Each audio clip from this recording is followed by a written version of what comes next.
All right. We are here, Skope TV. Mike Friedman. I am here with Dan Murphy of D&M Guitars. What's happening, Dan? How are you, Mike? First off, I gotta let the viewers at home look at these beauties right here. Dan, why don't you briefly tell us what's the name of these guitars?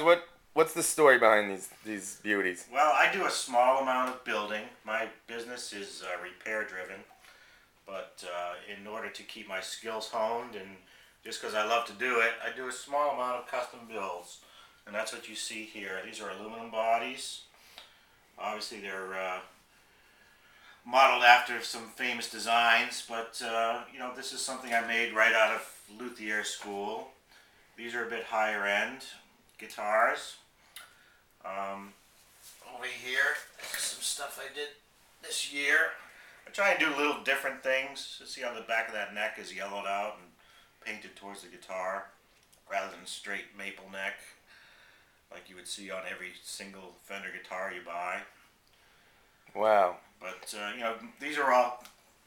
I'm more of an assembler than a true custom builder with a big wood because I don't have a huge wood shop. But I try to do things that are functional eye candy, is what I call them. Now, Dan, how long have you been playing guitar and around guitarists in general? I've had a guitar in my hands in one shape or form since I was a young boy. So Wow. pretty much my whole life. Either playing or working that side of the business. I've worked as a touring tech for some major bands. And that kind of led to, I've always wanted to be a builder. So, one thing led to another. And eventually I got it together and got the funds together to go to a very good school and start this business with the proper credentials. What happened that made you decide to open up D&M Guitars? I was working a corporate job like everyone else does. And my cubicle was shrinking on me every single day. Mm-hmm. And I finally just made the move and bit the bullet and spent the money to go to a very good luthier school out in Michigan, Bryan Galloups School of Lutherie, and started this business. Now, you've worked and toured with famous guitarists. Why don't you let our viewers know who I'm referring to? I spent about 6 years with Kirk Hammett of Metallica. After the bus accident when Cliff Burton died, my friend was their tour manager, and a bunch of people didn't want to travel by bus, let alone be on tour anymore after that horrific accident. And I was in the right place, right time, and I took that on. I was pretty much gone the whole 80s, metal years, working for one person or another in between Kirk. But I've got credits on Aerosmith records. A guy named Jon Butcher here from Massachusetts was my first teacher. He was a great guy. And I worked for a lot of the people in between. That's great. What's your favorite thing about the guitar that's made this a lifelong passion? Like, why didn't you take up the drums or, the bass? What is it about the guitar that you love? It's kind of hard to say. I guess the simplest thing I can tell you is since day one, since I was born, I've had a fascination with the guitar. When I was a little 2-year-old, 3-year-old kid, my parents bought me one of them wind-up plastic guitars. I had to have one since day one. It's just something that struck me right away.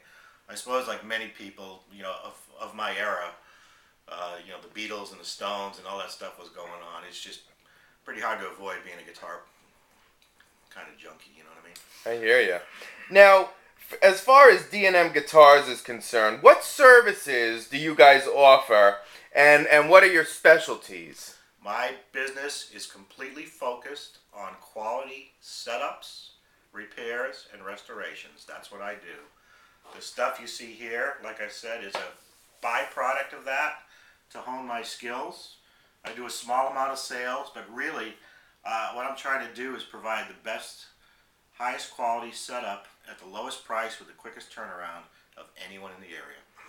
Now, you're located in Massachusetts, Tewksbury, Massachusetts, but can musicians from outside New England have you do work for them as well? What about like bands coming through the area for tours? Are you open to that as well? Absolutely. Man, you bring up a good point. One of the things I do is travel, whereas a lot of people, in this business, there's a lot of great guitar repair guys out there. You have to bring your guitar to them. For example, I have a relationship with Live Nation, and every once in a while the phone will ring and there'll be a problem on a stage somewhere, and I'll go out there and do a road trip, a house call so to speak, and fix a guitar for somebody. That's awesome. Now, please explain how your locator service program works and how a guitarist would use that. If you were looking for a certain guitar, most guitar players have their own little favorite guitar that they've always wanted, and you wanted someone to find that for you, someone with the experience and knowledge that knows what to look for a fee and a percentage as listed in my website. I will take you on and I will find that guitar for you, and I will go through it with a fine-tooth comb and set it up and make sure everything's right. That's awesome. Now, let's say, what if a band's watching this on the internet and they want to hire you to go on tour? How does that usually work, and is that service even available? I still do a small amount of touring. I was out last year, on a part-time basis with Third Eye Blind for most of the year. Nice. It's just something I do to supplement my income here. Really, the focus of my day-to-day activity is guitar repairs. But what happens is, someone knows that I do these things, and the phone rings, and we negotiate a price, and off we go. We're on the road. Now, Dan, who do you consider to be some of the most important guitarists that had the biggest impact on you personally? I'm dating myself with Just that give me, question, but 2 or 3. I'm sure we could go on all day. If you listen to the classic rock stations, you've heard every one of them. Pete Townsend was a huge influence on me as far as playing goes. Obviously, George Harrison was a great guitar player. Keith, of course, and the Stones. The Edge and U2. And there's many, guitarists that haven't reached that stature that do it every day for, all the right reasons without the fame and fortune. And I like those guys just as much as well. Now, what are some of the coolest jobs that you've been hired to take on? Even from fixing, an infamous guitarist guitar, or, heading on tour with Metallica. I mean, give me 1 or 2. I know there's a whole resume full of. They're, really, quite honestly, and I mean this, the guy down the street that brings me his Les Paul because he wants it working properly is just as important as when the phone rings and I go, let's say, fix Sean Lennon's guitar, the Paradise, which I did one night. You know what I mean? They both come to me for the same reason. They want their stuff working properly.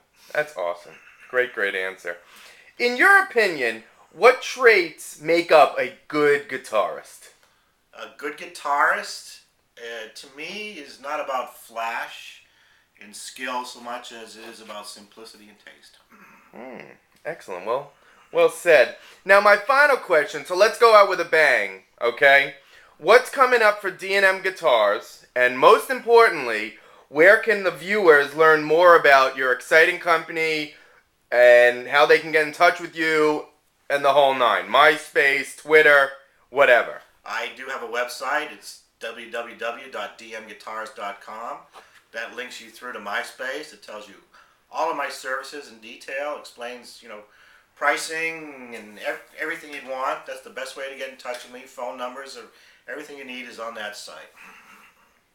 Now, what was that said? I know you have a MySpace, too. What's that? What's the address for that? It's the same thing. It's all dmguitars.com. It's one universal thing. Okay, and then myspace.com/dmguitars. DM Guitars, that's correct. And what's the office line if people just want to call up? They can call me at 617-548-0271, 24/7, 365. All right. Well, a wonderful rainy Saturday in New England, and we're here, Skope TV, just hanging out at Dan Murphy's place with these just gorgeous guitars. Thank you so much for having us, Dan. Oh, Mike, thank you for having me. My pleasure.